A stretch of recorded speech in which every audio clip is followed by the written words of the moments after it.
Well, hello, ladies and gentlemen. Mr. Dorfler here from the quarantine dungeon.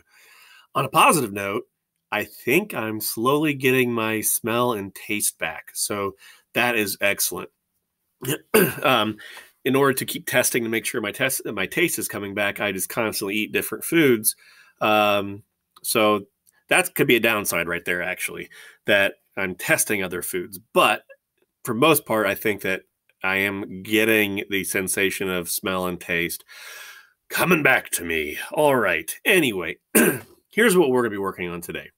One of the last stuff that we talk about in this, what seems like this forever long chapter 2. It happens every time. It's just we got to get through it. Otherwise, we're not going to do so hot later on. Anyway, we're going to be working on what they call them binary compounds. And really, it's just we call them covalent compounds, okay? Again, covalent compounds are when nonmetals form together to make a compound. And so we just got a few things that we need to go over with this, okay? So let's talk about nomenclature of binary compounds. So when you go home, or if you're watching this from home, you can tell everybody at your household, what did you learn today? Well, we learned about the nomenclature of binary compounds. It sounds smart, doesn't it? Anyway, we're just going to be looking at how we name and write the formulas, much like we've been doing over the last week and a half or so. But this time, focusing solely on covalent compounds, nonmetals, okay? Anyway, with the first bullet point here, it says when you write these compounds, okay, when you're writing the names or when you're writing the formulas, that the less electronegative atom is usually listed first. Well, we haven't really discussed what electronegative means, okay?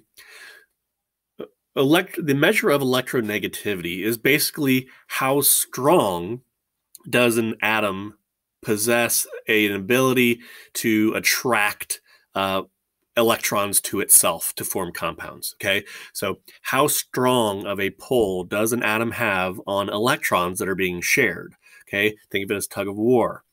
And so to show you kind of how that is, hopefully my computer, I thought was going to run a little better today.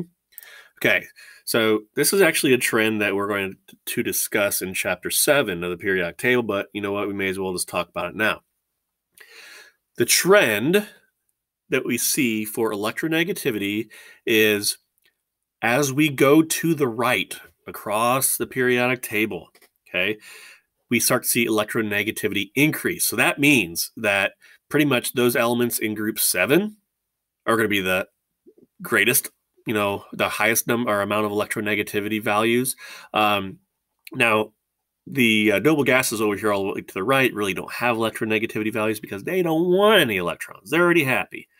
So basically, group 7, the halogens, are going to be the most electronegative. And then as we go back towards the left to group 6, 5, 4, we're going to see electronegativity decrease. So the further you are to the left, the less electronegative you're going to be.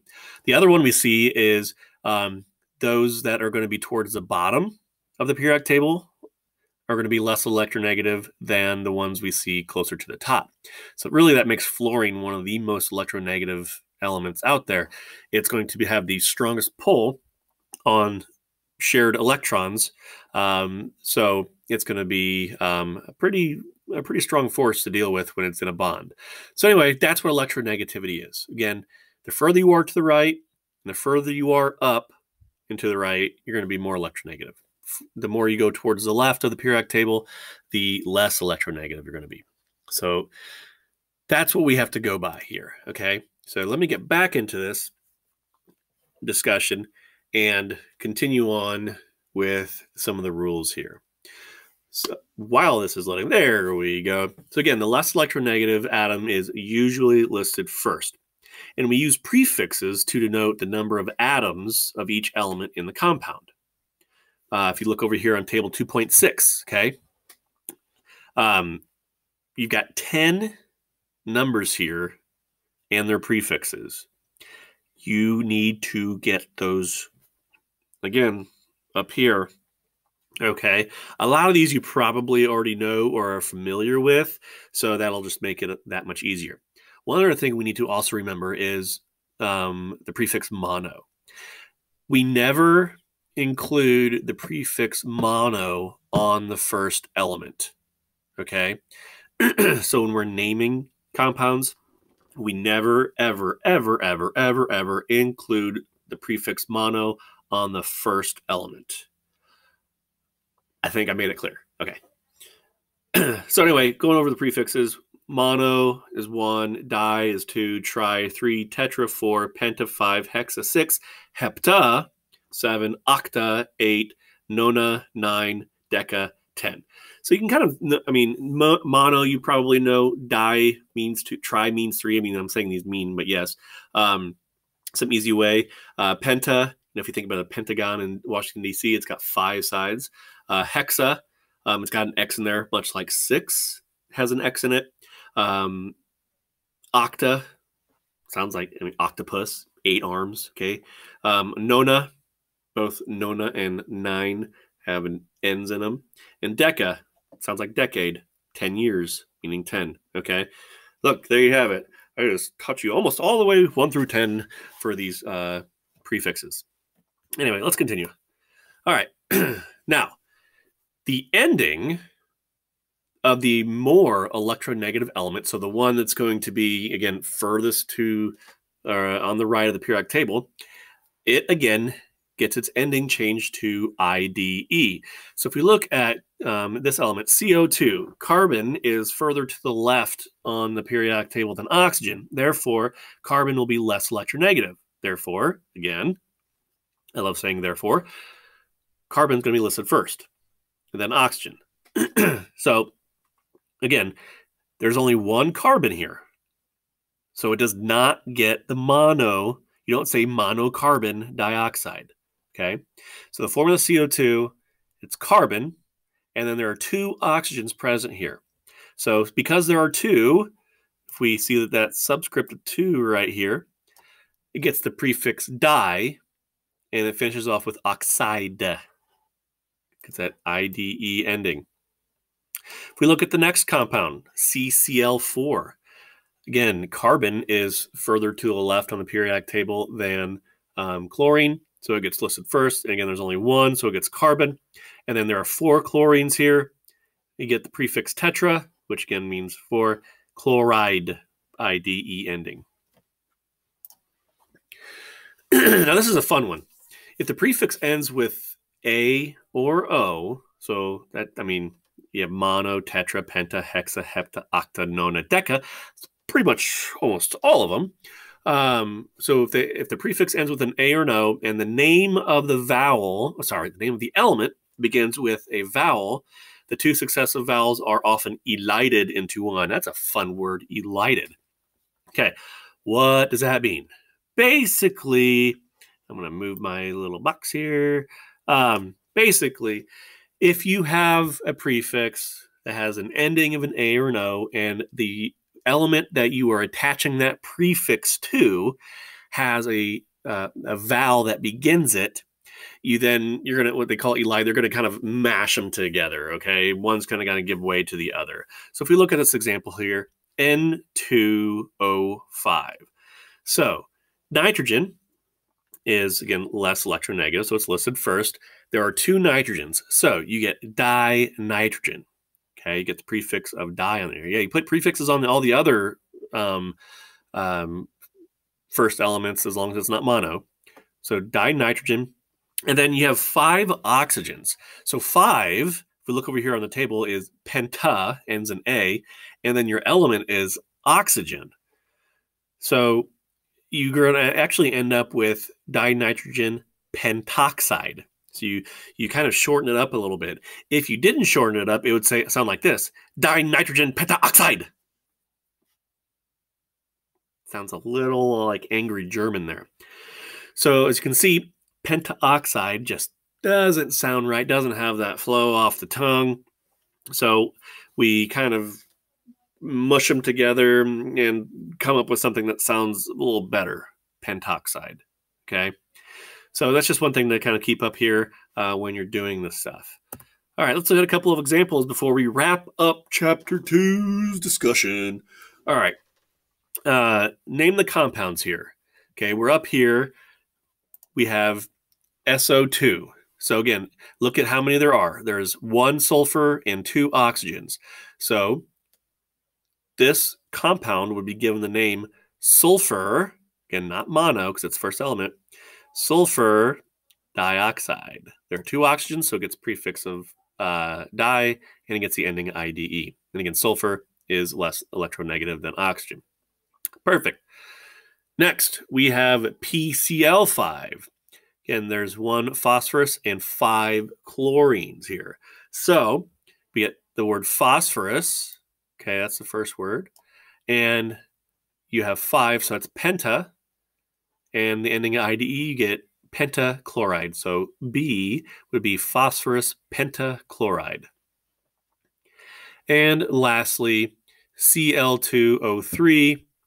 And so if you notice that chlorine has 2, subscript of 2 here, so that gives us dichlorine. And you don't change the ending on the first element.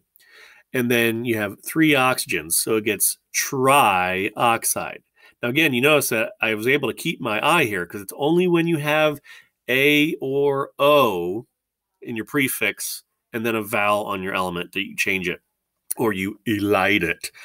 So trioxide stays the same. It won't change. Okay, so dichlorine trioxide. Now I'm going to erase this. And then we're going to go back to here. So we are to give the chemical formulas for the following compounds. So again, like we've done before, we go kind of the opposite direction as our sample question. So let's look at A. Okay, so silicone tetrabromide. So let's just look at this first one here, silicone. Okay, silicone, it does not have any prefix on there. So that tells me that silicone just has 1 atom in this compound. So I'm going to just write it. Now for these, we don't do any of the whooping. Okay, we simply just go off the number that's the hints in the names or the numbers in the formulas that we see. Okay, so there's silicone, and it's just 1 because there's no prefix there. You don't put mono on the first one. Tetrabromide. Okay, so first off, we see that bromide, the ID ending, is going to be bromine. Okay, and it has the prefix of tetra, which looking at our table means 4. So for A, we have SiBr4 for silicone tetrabromide. And then going off to B, excuse me, we have disulfur dichloride. So again, let's tackle this one element at a time. So the first one, disulfur. Okay, so I know sulfur, its element symbol is S, and it's got the prefix of di on there. So that means that there are 2 sulfurs in this atom. And then secondly, we have dichloride. So that means we have chlorine as our second element here, and it too has the prefix of di. So it gets a subscript of 2. So for disulfur dichloride, we have S2Cl2. And that's the way to end chapter 2. That one's a little more straightforward than the other stuff is, okay? Now again, keep learning the guidelines. We spent over a week and a half on just this last section and a half at most, okay? You have got to do the little bit of extra work in here. I don't care if you have to make a Quizlet, flashcards, whatever. You got to do it, okay? So with that, I'm going to post this video, and then you will be given an accompanying worksheet that you are to work on. So make sure after you watch this video, and once you start feeling comfortable, you can begin working on that worksheet. And I'll kind of do a similar thing that I did with the acid naming, and kind of send out a final video towards the end of the week where I kind of go over some of the answers, and you'll have to turn them in once you've got it all completed. So that's it. That's a wrap for the chapter 2. Finally, we're getting there. Now, I still am going to plan on getting a lab in before, which is actually kind of working out perfectly. Assuming that we finally get a hold of our release to come back to work. It's ridiculous. Anyway, so we'll do a lab before we do the test. Hopefully we get this all wrapped up by the end of next week. So hopefully by the 23rd, we are completely done with this and we can move on to the next. Okay. Other than that, family-wise, we're all doing pretty good. We're just kind of getting a little antsy on testing each other a little bit here. But to keep saying, I've been going outside and marking off 10 by 10 foot squares and just counting blades of grass. What are you going to do? Anyway, that's all I have for you kids. Enjoy the rest of your day, the rest of your week, and I'll be seeing you all later. Bye-bye now.